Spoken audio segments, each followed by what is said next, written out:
को आनंद हम सभी लेंगे। इसी के साथ अपनी बात खत्म करता हूँ। जय श्री राम। बहुत बहुत धन्यवाद आदरणीय कुंवर साहब जी। एक बार जोरदार तालियां हो जाए कुंवर जी के लिए। तो अब मैं हमारे मध्य में पधारे आदरणीय जगजीवन मिश्र जी से अनुरोध करना चाहूंगा कि अब आए और अपना ये आज जो कार्यक्रम के संयोजक हैं तो आज आए और अपना मंच का संचालन करें और कार्यक्रम को आगे बढ़ाएं। आदरणीय जगजीवन मिश्रा जी, एक बार जोरदार तालियां हो जाए आदरणीय जगजीवन मिश्रा जी के लिए। बहुत बहुत धन्यवाद। इस पावन मंच को प्रणाम करता हूं, आप सबकी उपस्थिति को नमन करता हूं। अभी सत्येंद्र जी कह रहे थे जब जब कभी मंच पर या बेनीगंज आए तो सारे कवि एकदम सचेत हो गए। ऐसा लग रहा था वो कहने वाले हैं होश में आए। मैं आपको बहुत बहुत प्रणाम करता हूं। 7 दिनों से आप हेमलता जी की बहुत सुंदर सी भागवत कथा का आनंद ले रहे थे। यहाँ पर रजनीश जी की उपस्थिति हो गई और आज की अध्यक्षता दादा संजय द्विवेदी जी की है। मैं उनको प्रणाम करता हूँ, बहुत बहुत धन्यवाद देता हूँ दादा गिरजेश चंद तिवारी जी का, सरोज मिश्रा जी का, जो प्रत्येक वर्ष हमारे घर जाकर के कार्यक्रम के लिए कहते हैं। उनकी विनम्रता को प्रणाम करता हूँ, नमन करता हूँ और आपके बीच में बार बार आना चाहता हूँ क्योंकि आपका अपनों जैसा प्यार, घर जैसा प्यार मिलता रहा है। आज मैं आपको बता दूं, हमारे मंच पर देश के श्रेष्ठ कवियों की टीम मौजूद है। मैं एक बार परिचय इन कवियों का कराऊं। इसके पहले हमारे मध्य मैं देख रहा हूं अशोक वाजपेयी जी, सत्येंद्र जी, जाकिर हुसैन जी की उपस्थिति है। ओम प्रकाश द्विवेदी जी, लव कुमार जी व्यापार मंडल के जो अध्यक्ष हैं, आप सबको नमन करता हूँ, यथोचित अभिवादन करता हूँ और आप सबको कवियों का परिचय करा देना चाहता हूँ। जिस प्रकार से बेनीगंज की साहित्यिक धरती पर कवियों का सम्मान होता रहा है, आज भी उम्मीद करता हूँ इन कवियों का आपका प्यार दुलार मिलेगा। कल रात से चल करके जो हमारे मध्य पहुंचे हैं, देश का वो बड़ा नाम जो आपको हंसाने गुदगुदाने के लिए आपके मंच पर है, दादा लटूरी लट्ठ जी, जो टुंडला फिरोजाबाद से हमारे मध्य हैं। इतनी जोरदार तालियां उनके लिए पर्याप्त नहीं, हाथ उठा करके जोरदार तालियां उनके सम्मान में होनी चाहिए। देश का वो बड़ा नाम जो सौभाग्य से आज हमको मिल गया है, आप सब आनंदित होंगे। हमारे मध्य सिंगाही से आलोक गजराहा जी की उपस्थिति है, वो भी हास्य से बहुत सुंदर कवि हैं। मैं उनको भी सुनूंगा। हमारे मठ पर ओजस्वी गुरुतेवर, जिसको आप यूट्यूब पर, दूरदर्शन पर, टीवी पर देखते सुनते आए हैं, आगरा से भगवान सहाय हमारे मंच पर हैं। जोरदार तालियां उनके सम्मान में है। सुदूर क्षेत्रों से, दूर दूर की धरती से हमारे मध्य, हमारी बेनीगंज में ये लोग आए हैं। निश्चित इन सबका प्यार दुलार मिलेगा। हमारे मध्य बाराबंकी से लवकुश शुक्ला जी की उपस्थिति है। हास्य का वो नाम जो आज यूट्यूब पर सबसे ज्यादा वायरल है, लवकुश शुक्ला जी। एक कोकिल कंठी मधुर गीतकार भाई शुभम शुक्ला जी सीतापुर से हमारे मध्य हैं। निश्चित से जब वो गाते हैं तो लगता है कि कोयल गा रही है। आज आप सुनेंगे सुमधुर गीतकार भाई शुभम शुक्ला जी।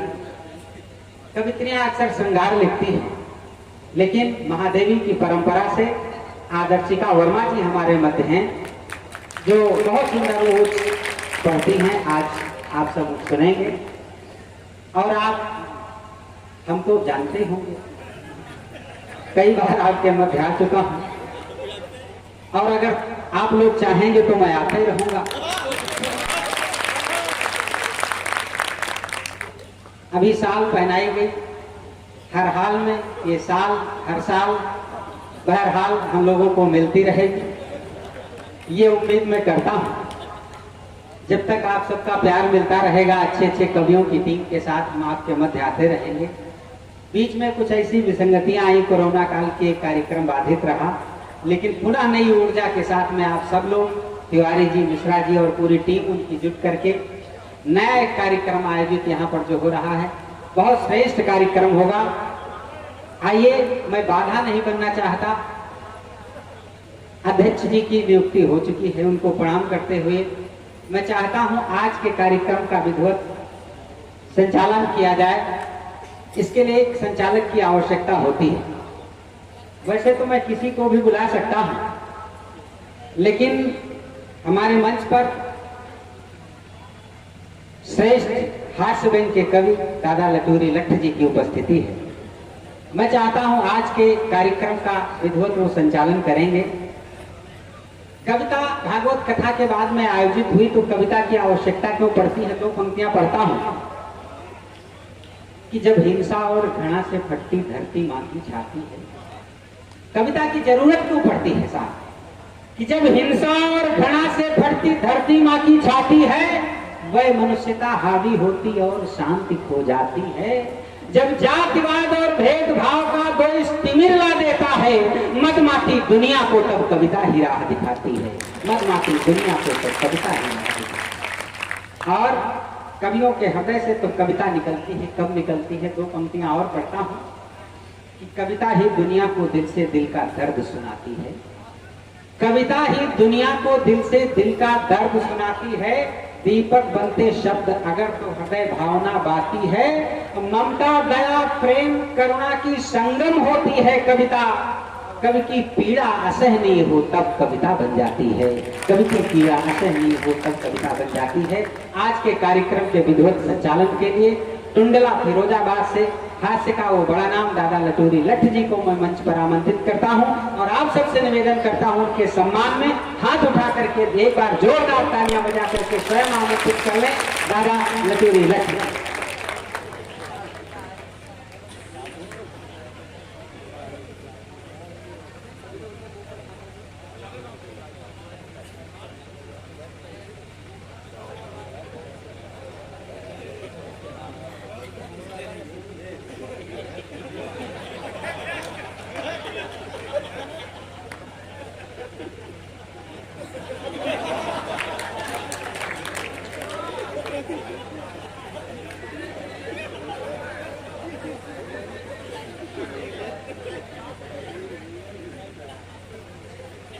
करता हूँ आप सबको।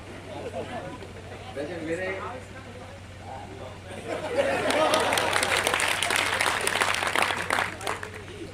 ये अध्यक्ष जी का आशीष था कि मैं संचालन का जो गुरुतर उत्तरदायित्व मेरे कंधों पर सौंप दिया गया है उसका ठीक तरह से निर्वाह कर सकूं।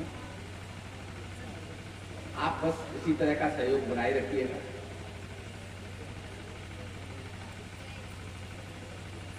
जगजीवन भैया ने कवियों का परिचय करा दिया है सबका।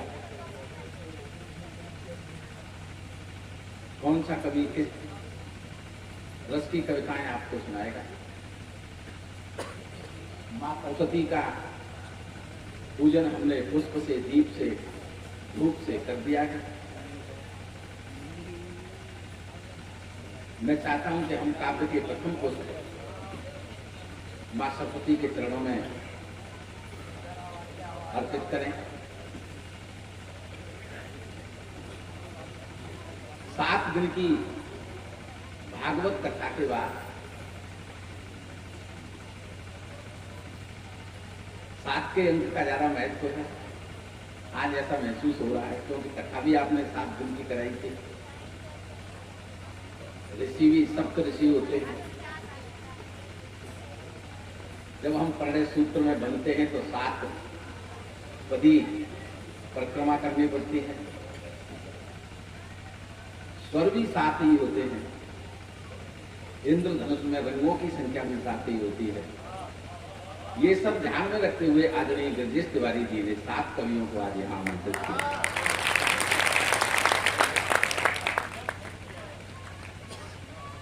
तो निश्चित रूप से माँ भगवती की कृपा तो है ही,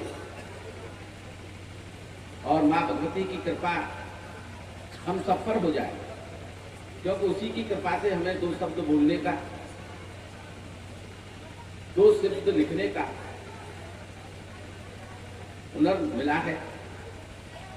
आपको कविता सुनने की शक्ति माँ शारदे दें, हमें कविता करने की शक्ति माँ शारदे दें। हम अपने काव्य के प्रथम पुष्प माँ शारदे के चरणों में अर्पित करें, और उसके बाद में, क्योंकि हमारी आराध्य देवी माँ सरस्वती है, हम अपनी आराध्य देवी के चरणों में काव्य के प्रथम पुष्प अर्पित करके उनका पूजन करना चाहते हैं।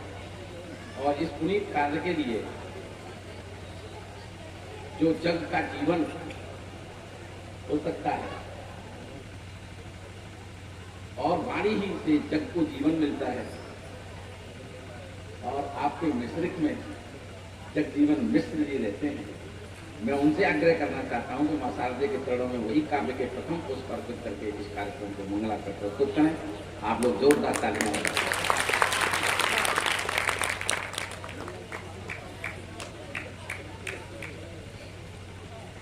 मैं एक बार पुनः आप सबको प्रणाम करता हूँ। बिना किसी विलंब के मैं सीधे सीधे माँ की वंदना कर देना चाहता हूँ।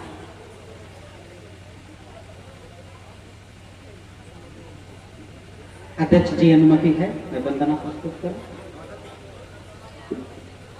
4 पंक्तियां पढ़ता हूं माँ के चरणों में कि कामना छल कपट और हो द्वंद्वना, कामना छल कपट और हो द्वंद्वना, हो भले मेरे जीवन में मकरंदना, मन के भावों से जो कुछ उकेरा करूं, मेरा हर शब्द हो आपकी वंदना, मेरा हर शब्द हो आपकी वंदना।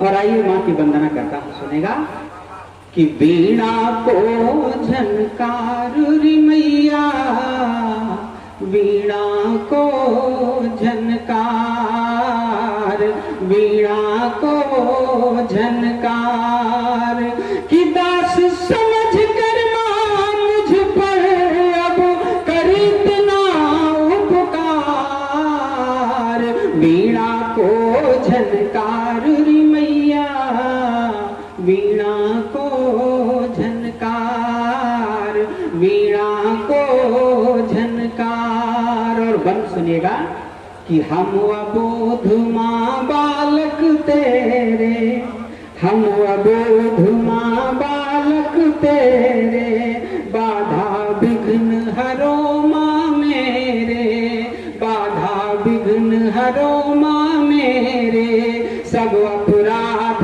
क्षमा कर माते, काटो भव बंधन के फेरे, कि आस तुम्हारी ही मुझको है, मत कर मां इनकार, वीणा को झनकार री मैया, वीणा को झनकार, वीणा को झनकार। और अगला बंद सुनेगा कि तुमने सूर कबीर बनाए, तुमने सूर कबीर बनाए, दिग दिगंत ढेरों यश गाए, एक नहीं लाखों ऐसे हैं जिनको तुमने पार लगाए, कि आज लाज की नाव हमारी पड़ी बीच मझधार,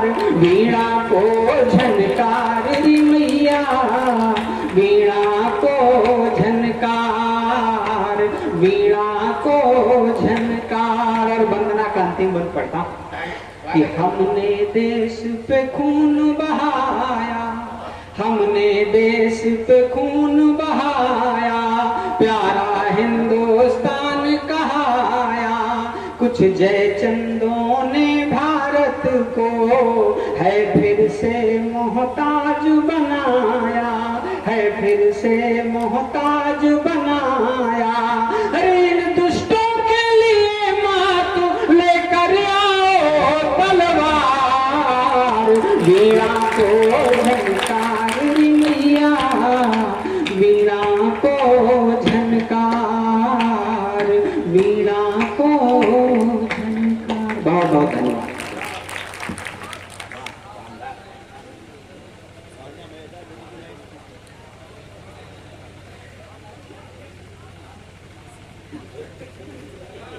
गजाननं भूतगणाधिसेवितं सेवितं कपित्थजम्बू फलचारुभक्षणम् उमासुतं शोकविनाशकारकं नमामि विघ्नेश्वरपादपद्मम्। भगवान गणेश का स्मरण करते हुए देवों में प्रथम पूज्य भगवान गणेश को चरण वंदन करते हुए बुद्धिहीन तन जान के सुमिरऊं पवन कुमार, बल बुद्धि विद्या देव मोहि हरहु कलेश। 33 कोटि देवी देवताओं को आमंत्रण देता हूँ कि वो आए और इस हिंदी की गंगोत्री में मां शारदे के इस यज्ञ में आकर के अपना अपना यथोचित सम्मान स्थान ग्रहण करें। जो लोग इधर उधर घूम रहे हैं या खड़े हुए हैं उनसे भी आग्रह करना चाहता हूँ कि वो भी आकर के अपना स्थान ग्रहण कर लें। भगवान ने खड़े होने के लिए आपको पैर दिए हैं, खाने के लिए मुंह दिया है, तो बैठने के लिए कुछ न कुछ तो दिया ही है,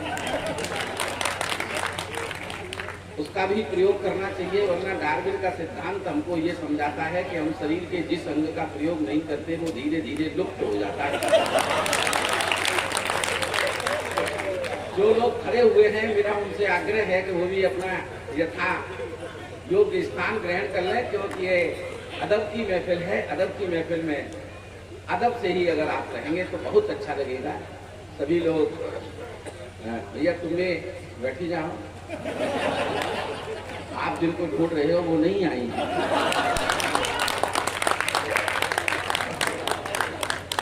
मैं हिंदी के इन अनुरागियों को हिंदी कवि सम्मेलन प्रतिवर्ष जगजीवन भैया के द्वारा यहाँ आयोजित कराया जाता रहा है।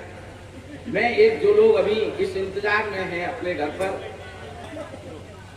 कि कवि सम्मेलन शुरू हो जाएगा तभी हम निकलेंगे घर से, मैं एक निमंत्रण का छंद भेज देता हूं और उसके बाद में मैं एक कवि को आवाज दूंगा। बिहरो बिहारी की बिहार वाटिका में चाहे सूर की कुटी में अण आसन जमाइए। बिहरो बिहारी की बिहार वाटिका में चाहे सूर की कुटी में अण आसन जमाइए। केशव की कुंज में किलोल केल कीजिए या तुलसी के मानस में डुबकी लगाइए। देव की दरी में दुर्दिव्यता निहारिए या भूषण की सेना के सिपाही बन जाइए। अन्य भाषा भाषियों मिलेगा मन माना सुख, हिंदी के हिडोले में जरा तो बैठ जाइए। आप बस हिंदी के हिडोले में बैठने भर के लिए तैयार हो जाएं। ये 7 कवियों की माला जो आपको दिखाई दे रही है, निश्चित रूप से स्वर भी 7 होंगे लेकिन रस 9 आपको हो सकता है आनंद के लिए मिल जाए। मेरा ये कोशिश रहेगी कि 9 रस की गागरी ये आपके आंगन में छलके, 9 रस की कविताएं आपको आज सुनने के लिए यहाँ से मिले। जैसा कि आदरणीय कुंवर साहब ने कहा था कि कोई हास्य की कविता सुनाएगा, कोई व्यंग की कविता सुनाएगा, कोई श्रृंगार की कविता सुनाएगा, कोई आपके रोमांच खड़े करने के लिए वीर रस की कविताएं सुनाएगा। इसी बात को मैं एक मुक्तक के माध्यम से, एक छंद के माध्यम से मैं आप तक पहुंचाना चाहता हूं कि इन कवियों की कविता आज किस तरह से होंगी। कवियों की कविताएं जिस तरह से होंगी उसके लिए 4 पंक्तियां बाद में, लेकिन पहले मैं आप लोगों से निवेदन करना चाहता हूं। मैं हमेशा हर मंच से ये कहना चाहता हूं या कहता रहता हूं कि कवि सम्मेलन जिंदा लोगों के लिए होते हैं, कवि सम्मेलन मुर्दे लोगों के लिए नहीं होते। जिंदा होने से तात्पर्य मेरा ये है कि जो लोग अपनी संस्कृति के लिए, जो लोग अपने संस्कार के लिए, जो लोग अपने समाज के लिए, जो लोग अपने गांव के लिए, जो लोग अपने देश के लिए जागरूक नहीं होते वो किसी भी कीमत पर जिंदा नहीं होते। कवि सम्मेलन लोकतंत्र की पाठशाला की हैसियत से आप लेंगे तो निश्चित रूप से ये कवि आपके मन के, जैसा कि जगजीवन भैया ने कहा था कि कविता की आवश्यकता क्यों होती है। जब हमारा राजा पथ भ्रष्ट हो जाता है या पथ भटक जाता है तो कवि उसको जागृत करने के लिए कवि की आवश्यकता होती है। राजा मान सिंह जब भटक गया तो कविवर बिहारी ने कहा कि नए पराग, नए मधुर मधुर, नए विकास यह कार, अली कलीसों की बजो आगे कौन। तो जगाने का काम कवि का होता है। जब सारी कलम बिक जाती है, आज हमारा मीडिया जब बिका हुआ है, लेकिन कभी भी बिक गया तो निश्चित रूप से हमारे भारत का बहुत नुकसान हो सकता है। तब मैं इन कवियों की तरफ से 4 पंक्तियां आप लोगों की अदालत में कहना चाहता हूं। आप हाथ जोड़ करके बैठिएगा। मैं 4 पंक्तियां इन कवियों की तरफ से कहना चाहता हूं कि हाथ से सुनोगे यदि मित्रों, खिलखिला उठोगे, हंस लोगे। हाथ से सुनोगे यदि मित्रों, हंसने के लिए कहीं दूर जाने की जरूरत नहीं होती है, छोटी छोटी बातों से हमको हंसी आ जाती है। एक एग्जाम्पल मैं आपके सामने रख देता हूं। साली ने जीजा से कहा, जीजा जी में पास हो गई। शब्द का चमत्कार देखना है, शब्द में से किस तरह से ठाका आ सकता है। ध्यान देंगे तो निश्चित रूप से एक ठाका आपका निकल जाएगा। विद्वान लोग बैठे हुए हैं, एक ठाका मैं आप तक पहुंचाता हूं। हाथ से सुनोगे यदि मित्रों, ये पांडुलिपि किसकी है?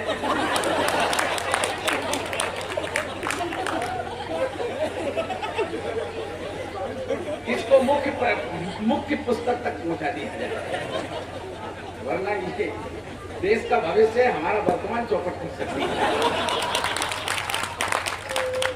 तो सर मेरा निवेदन आप स्वीकार करें। आप देखो ठाका किस तरह से, इसमें कोई हंसी की बात नहीं थी, लेकिन आप हंस गए। मेरे कहने का तात्पर्य ये है, लेकिन फिर भी मैं एक ठाका आप तक पहुंचाता हूं। साली ने जीजा से कहा, जीजा जी में पास हो गई, लड्डू खिलाओ। साली ने जीजा से कहा, जगजीवन भाई तुम भी हंस सकते हो। साली ने जीजा से कहा, जीजा जी में पास हो गई, लड्डू खिलाओ। जीजा जी बोले खिलाऊंगा, थोड़ी और पास हो जाओ। बात आप तक पहुंच गई तो एक बार जोरदार तालियां बजा करके आपसे। और मैं देख रहा हूं बहुत बड़े लोग यहाँ पर बैठे हुए हैं। जगजीवन भाई, मैं हमेशा सर क्लासिफिकेशन करता रहता हूं। कुछ लोग बड़े होते हैं लेकिन दिखते नहीं है, बड़े होते हैं लेकिन दिखते नहीं है, और कुछ लोग दिखते हैं बड़े होते नहीं है। कुछ लोग बड़े होते हैं लेकिन दिखते नहीं है, कुछ लोग दिखते हैं बड़े होते हैं लेकिन दिखते नहीं है, कुछ दिखते हैं लेकिन बड़े होते नहीं है। जो बड़े होते नहीं है, मैं उनके लिए 4 पंक्तियां और एक ठाका अब तक पहुंचाता हूं। वो है बड़े आदमी जो बड़े होकर भी दिखते नहीं है, उनको प्रणाम करता हूं, लेकिन सर आप उनके लिए सुनना। वो है बड़े आदमी, कपड़े बहुत बड़े होंगे। वो है बड़े आदमी, उन पर कपड़े बहुत बड़े होंगे, बिस्तर बहुत बड़े होंगे, टीवी बहुत बड़ी होंगी, कंप्यूटर बहुत बड़े होंगे, चप्पल बहुत बड़ी होंगी, जूते।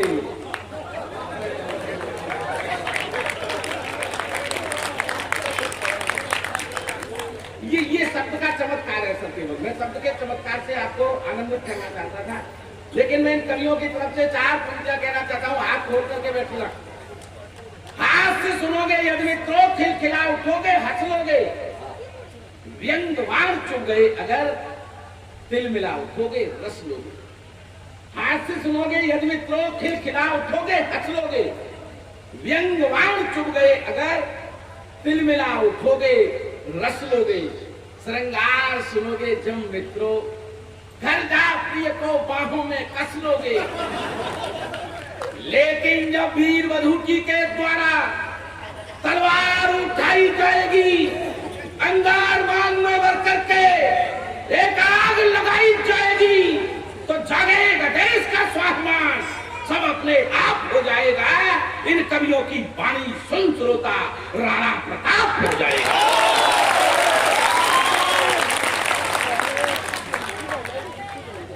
ये कविता की सामर्थ्य होती है। बस आप इसी जिंदा दिली को बनाए रखिएगा। मैं एक हास्य का प्रथम पुष्प आपको सौंपना चाहता हूं, जिसका नाम ही लव पुष्प है।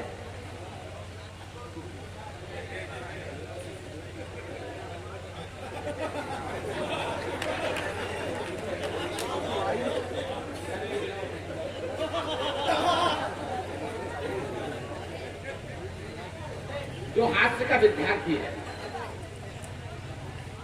ये कार्यक्रम की अब सेटिंग बन गई है। सेटिंग तो आप समझते हैं, इसमें हंसने की क्या बात है, लेकिन आप शब्द के अर्थ को महसूस कर रहे हैं। आजकल ये बहुत चर्चित शब्द हो गया सर कुमार साहब, ये बहुत चर्चित शब्द हो गया। कहीं भी जाओ ये शब्द जरूर सुनने में आता है, सेटिंग। थाने में जाओ तो लोग कहते सुनते मिलेंगे, दरोगा जी से सेटिंग हो गई क्या? तहसील में जाओ तो तहसीलदार से सेटिंग हो गई क्या? न्यायालय में चले जाओ तो लोग कहते सुनते मिलेंगे, वकील साहब ने जज साहब से सेटिंग करवा दी क्या? आजकल तो स्कूल कॉलेजों में चले जाओ तो लड़के लड़कियां आपस में बातचीत करते मिल जाए, फिर किसके साथ सेटिंग कर लेंगे। सेटिंग होती है, फिर एंड्रॉइड मोबाइल पे चैटिंग होती है, और फिर दूसरे दिन अखबार में छपता है, जिससे पूरा देश शर्मसार होता है। मैं चाहता हूं कि देश को शर्मसार न होना पड़े। ये सेटिंग शब्द आया कहां से सर? मैं तो एक हास्य का रूपक यूं ही बस आपको सुना देता हूं, केवल ठाके के लिए, क्योंकि हास्य के कवि को आवाज देना चाहता हूं। ये सेटिंग शब्द कहां से आया होगा, मैंने इसका एक रूपक तैयार किया, आप तक पहुंचाता हूं। लड़का शहर का है, बड़े शहर का, महानगर का है, लड़की एक गांव की है, दोनों का संबंध तय हो गया है। बारात लड़के वाली लड़की के गांव में लेकर के आते हैं, जहां फेरे पड़ते हैं। फेरों के मंत्र पढ़ने के लिए दोनों तरफ से पंडित जी बुलाए जाते हैं, लड़की की तरफ से भी आते हैं, लड़के की तरफ से भी आते हैं। शादी का हवन होता है, धूप डाली जाती है, घी डाला जाता है। शादी का हवन शुरू हुआ, धूप डाल दी गई, जैसे ही घी की आहुति दी गई तो गांव का शुद्ध देसी घी, जिसकी खुशबू से शहर से जो पंडित जी आए थे, उस खुशबू से उनका दिमाग खराब। इतना अच्छा खुशबू वाला घी काफी दिन से खाया नहीं। खाया क्या, हमने तो देखा तक नहीं। अगर इसमें से कुछ घी मिल जाए तो आनंद आ जाए। और दिमाग में घी चलना, इधर फेरों के मंत्र शुरू हो गए। बस आप ये समझिए, दिमाग में तो घी चल रहा है और इधर फेरों के मंत्र शुरू हो गए। ओम गणपते गंतारम गजाननम यजामहे पोष्टे वरदानम, घी छोरो घी छोरो घी छोरो। लड़की वाले पंडित जी थोड़ा ऊंचा सुनते थे, उन्होंने समझा छोरो का मतलब चोरो, चुराओ। अब जो मंत्र लड़के वाले पंडित जी पढ़ते हैं, अगर आप लोग शादी समारोह में शामिल होते हैं तो आपने देखा होगा वही मंत्र लड़की वाले पंडित जी भी पढ़ते हैं। तो अगर लड़की वाले पंडित जी भी शुरू हो गई, ओम गणपते पोष्टे वरदानम, घी काई में चुराऊं, काई में चुराऊं, कैसे चुराऊं, अब जेब में तो चुराया नहीं जा सकता।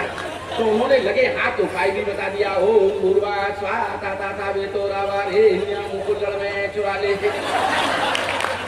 कुल्लड़ में चुरा ले, कुल्लड़ में, और 2-3 कुल्लड़ घी चुरा चुरा के वहीं पास में चौकी के दुल्हन की ओट में रख लिया। और वहीं बैठी बैठी घूंघट की ओट से नाइन सब देख रहे। नाइन तो समझते ही होंगे आप, पाइप ऑफ नाउ। अगर हिंदी में समझे तो प्राकृतिक पत्रकार, अंग्रेजी में समझे तो नेचुरल प्रेस रिपोर्टर। जो काम सर प्रेस रिपोर्टर का, पत्रकार का होता है शादी वाले घर में, वही नाइन का होता है। उसे पता रहता है कहाँ क्या चल रहा है। तो अखबार वालों को जैसे पता रहता है वो समाज की खबरें छाप देते हैं, उसी तरह से उसने उसको पता रहता है। तो उसने उस समय फेरों के समय पर ये तमाम बहनें बैठी हैं, जो फेरों के समय पर गीत गाया जाता है हमारे ब्रज क्षेत्र में, उसने वही गीत रागात्मक अखबार के रूप में निकाला। और अगर आपकी समझ में आ जाए कि सेटिंग यहीं से शुरू हुई होगी, तो उसने अपना रागात्मक अखबार निकाला।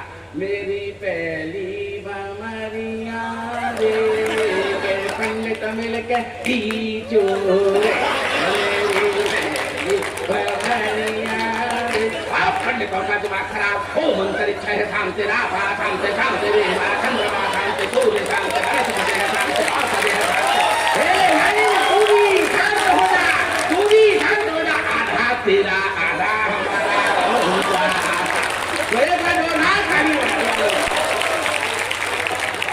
तो ये सेटिंग कम सम्मेलन की बन गई है। आप बहुत अच्छे श्रोता है। मैं चाहता हूँ कि लवकुश भाई जो मेरा बहुत अच्छा हास्य का कवि है, एक बार जोरदार तालियां बजा करके